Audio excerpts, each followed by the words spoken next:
খালেদা জিয়াকে মনোনয়ন দিচ্ছে 3টে আসনে। এটা একটা ডিজাস্টার হবে। আমি সমস্ত রেসপেক্ট, খালেদা জিয়ার প্রতি সমস্ত রেসপেক্ট রেখে বলতেছি, খালেদা জিয়া সবকিছুর ঊর্ধ্বে থাকবেন। ওনারে আমরা সবকিছুর ঊর্ধ্বে রাখতে চাই, আর ওরা বিএনপির নেত্রী বানাইতে চায়। উনি কেন ইলেকশন করবেন?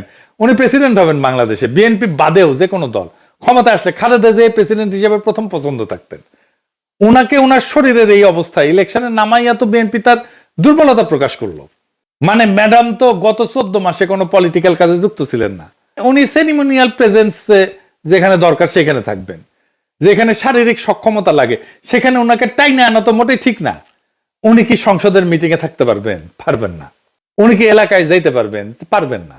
এমনকি উনি কি 3টে এলাকায় গিয়ে একটা করে নির্বাচনী সভা করতে পারবেন? পারবেন না। এমপি হওয়ার কাজ তো সিরিয়াস ফিজিক্যাল স্ট্যামিনার কাজ। তাহলে বিএনপি কেন ওনারে ভোটে দাঁড় করাইলো? করুণা বা সিম্প্যাথি ভোট পাওয়ার জন্য। করুণা পাবে কিন্তু ভোট পাবে না। করুণা দিয়ে ভোট পাওয়া যায় না, এটা একটা ব্লান্ডার। খালেদা জিয়ার প্রতি সম্মান, ভালোবাসা, শ্রদ্ধা থাকলেও মানুষ ভোট দিবে না। সে একজন কর্মক্ষম নেতা চায়, সে এমন নেতা চায় না যে শারীরিকভাবে দুর্বল। খালেদা জিয়া কখনো হারেন নাই, বিএনপি উনারে হারিয়ে যাওয়ার ব্যবস্থা করছে। আমি আজ কইয়া গেলাম, মিলাই নিয়েন, উনি যতগুলো সিটে আগে দাঁড়াইতেন সবগুলোতে জিততেন, উনি এইবার 3টে সিটেই জিতে আসতে পারবেন না। আমার কথাটা মিথ্যা হইলে আমি সবচেয়ে খুশি হইতাম, কিন্তু তা হইবে না। এই বুদ্ধি কার মাথা থেকে আসছে কে জানে। ও যার মাথা থেকে আসছে ওরা খুঁজে বের করা দরকার। ওরা ইলন মাস্ক কেন টোকায় না? ওর টোকায় নিয়ে যাওয়া দরকার। ওর তো বাংলাদেশ ওর জায়গা না। আর কি ভুল করিছে? ফজা পাগলারে নমিনেশন দিছে। ফজা পাগলার মতো যত পাগলামো, মুজিব বন্দনা, আওয়ামী রাজনীতি সবকিছু ওন করিছে। আর এক মুজিব সানা হাবিবুর রহমান, হাবিবুরও নমিনেশন দিছে। মানে মুজিব সানাদের পুনর্বাসন করেছে শক্তভাবে, যেন আওয়ামী ন্যারেটিভ চালাইতে পারে।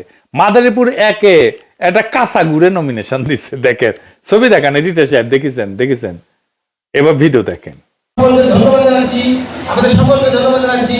সবাই ভালো থাকবেন। তারেক রহমান জিন্দাবাদ, ম্যাডাম খালেদা জিয়া জিন্দাবাদ, জিয়া রহমান শহীদ হোক, জয় বাংলা। দেখেছেন কাক নমিনেশন দিছে, ক্যাঙ্কা নমিনেশন দিছে। এই নমিনেশনে বিএনপির হারা আরো কাশা আসছে। এইটা সাহেব সাকভুম গানবি। না না না, হাঙ্কারে না দুঃখ পাওয়া উচিত। দুঃখ আপনারা দুঃখ ভাব করেন। এইটা সাহেব সানাই বাসবি, দুঃখের সুর। আর হ্যাঁ, শেখ রুমিনুর রহমান নমিনেশন পায় নাই, এজন্য খুশি হয়েন না। ওই উচ্চ কক্ষে যাবি, সাথে জামাই কোটার বুদ্ধিজীবীও যাবি, ডাক্তার জাহিদ যাবি, তাসনিম খলিল যাবি, লিগে রেখেন। আজকে কয়ে দিলাম, বিএনপি সরকার গঠন করুক বা না করুক, কিছু সিট তো পাবে উচ্চ কক্ষে, সেই উচ্চ সিটগুলা এদের বসাবে। তো শেষে একটা কথাই বলা যায়, বিএনপি এখন এমন এক বরের মতো যে বিয়ের তারিখ ঠিক করার আগেই দাওয়াতনামা বিলাইছে, কিন্তু কন্যা পালাই গেছে, তা খেয়াল করে নাই। প্রার্থী ঘোষণা করতে গিয়ে আরে এমন তাড়াহুড়া করলো যেন মাঘের শীতে গরম জিলাপি খাওয়ার লাইন ধরিছে, কিন্তু দোকান এখনো খোলেইনি। তাই বলি, বিএনপি এবারের নির্বাচনী কৌশল একটাই, আগে হারবে পরে ভাববে। দলের নামও বদলায় দেওয়া দরকার, হারু পার্টি লিমিটেড। এই যে সাহেব এখন সানাই না একটা বাঁশির সুরে শেষ করেন। হ্যাঁ, আর একটা গান গাই আমি।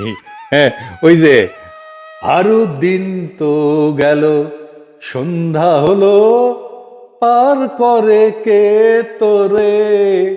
হারু দিন তো গেল, সন্ধ্যা হলো, পার করে কে তোরে।